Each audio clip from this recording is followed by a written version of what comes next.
You're watching Lunchtime Agenda, and it's time now for our political panel. In our Brisbane studio, we have Government MP Jane Prentice. In our Melbourne studio, from the Labor Party, Andrew Giles. Thanks both for your time. I know it's a busy time and a late time in the year. Just to start on the reshuffle, Jane Prentice, what have you made about some of the commentary in particular about women in the ministry? Are there enough, I guess? Well, it's great to see Susan Lee now in the Cabinet. She's a tremendous performer. And to see the promotion of Kelly O'Dwyer and Karen Andrews, both very talented ladies. And I think it's great that we've got such a strong team to choose from. Andrew Giles, your thoughts on this reshuffle? There have been some interesting shifts, but if Labor's talking about get more women in the ranks, there are now. You wouldn't expect, I suppose, a huge change and 10 in, 10 out. So if this is what Labor wanted, more women representation, isn't this a good first step?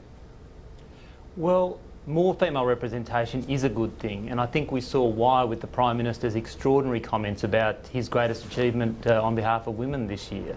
But we've got a Victorian government with 9 women around the Cabinet table, and I think that's going to do a much better job than a Commonwealth government with 2. Jane Prentice, I'm interested in the comments the PM first made when he came to power. He said he wanted to get politics off the front pages. He'd say something when he had something to say. Now we're hearing a lot in the last few months. We haven't done the sales job enough. We've got to get out there and sell our message more. Was the backing off from media at the start done a bit too far? Was the attempt to perhaps silence the news cycle one a bit misguided? Well, I think when you live politics every day, you tend to think that everyone else out there in Voterland knows what we know. And as Andrew and I both can attest to with our electorates, it's amazing these days the people who don't watch TV, who don't read the newspapers, who don't read news online, and you really have to struggle sometimes to get your message out to those people and engage with them. And that's why, you know, we're fortunate that we've got hardworking members who do get out to community meetings, but no longer can you rely on media to get your message out because people just are disconnected from it so much. But it's interesting, isn't it? Because the strategy of the opposition, the coalition opposition that is, was to put out these messages ad nauseum, hit 2 or 3 messages, go on and on and on about it, and if you're so sick of saying it, that might be finally when someone out there in the electorate who's a bit disengaged might have heard of it. So does that imply perhaps that by switching tacks when you did come into government, that might not have been the best lever to pull? Well, I think we had so many messages that perhaps it's a lesson in maybe we just need, you know, as you said, the very simple message and keep it simple, that trying to achieve everything we tried to do early on sort of mixed a few messages. But the problem for us, of course, is that we had an agenda and we've been blocked in the Senate on some of those areas. I don't think we managed to make people realise that we actually had achieved so much despite some of our measures being blocked. And as you say, the media is not helping us, but we need to get that message out there.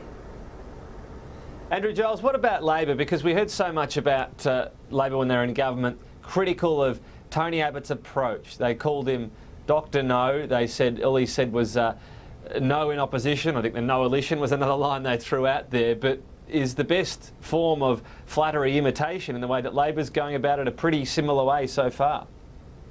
Well, I don't actually think we are going about it in a similar way. We've already seen some substantial policy propositions that are positive put forward by Bill Shorten. I think about his commitment on carbon pricing. I think about the statements that Anthony Albanese's made on cities policy, a matter of great interest to me.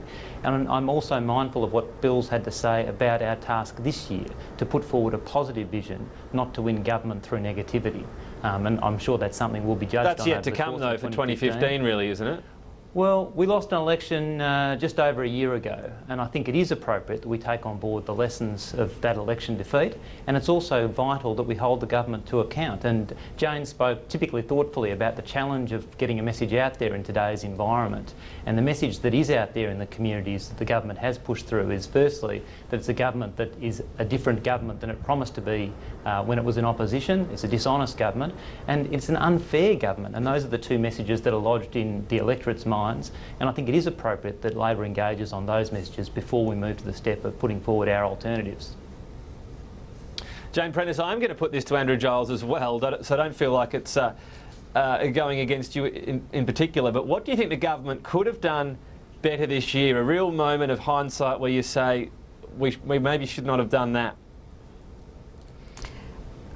Well, my feeling, having lived through the expertise of Peter Beattie, is that we could have taken people on the journey with us, perhaps explained the deficit we'd inherited in greater detail. I don't think people appreciate that we're still paying $1 billion a month in interest fees alone on the debt. People just don't understand the impact of the debt on all the other policy areas, on all the projects that we wanted to deliver. And that does part of that come back to the Commission of Audit and putting that out and having the real budget only a few weeks later, that there wasn't enough of a gap? And I know there's a lot of talk about the timing of the WA Senate rerun, but is that, in hindsight, that strategy to have them so close together, you talk about not getting the message out, does that sound like a particular area that could have been approached differently? One of many, but once the other problem, of course, is that we have only a 3-year election cycle, and we want to get on with the job. So we haven't got long enough to sort of explain things and take people on the journey, as Peter used to do, as he said. Our problem is that we need to get on with the job of fixing the budget, of fixing the economy, of delivering infrastructure, and so there hasn't been sort of the gradual build-up that you can get if you had a longer sort of time in which to do it. We've wanted to start delivering on projects, and I think some of the achievements have been lost in that message as well. Andrew Giles, not as much focus on what Labor's doing in a policy sense, obviously in opposition, so I'll ask you a slightly different question. What have you sat back and thought the government's done really well in 2014? I think we've seen a couple of occasions where we've seen genuine national leadership at times of crisis.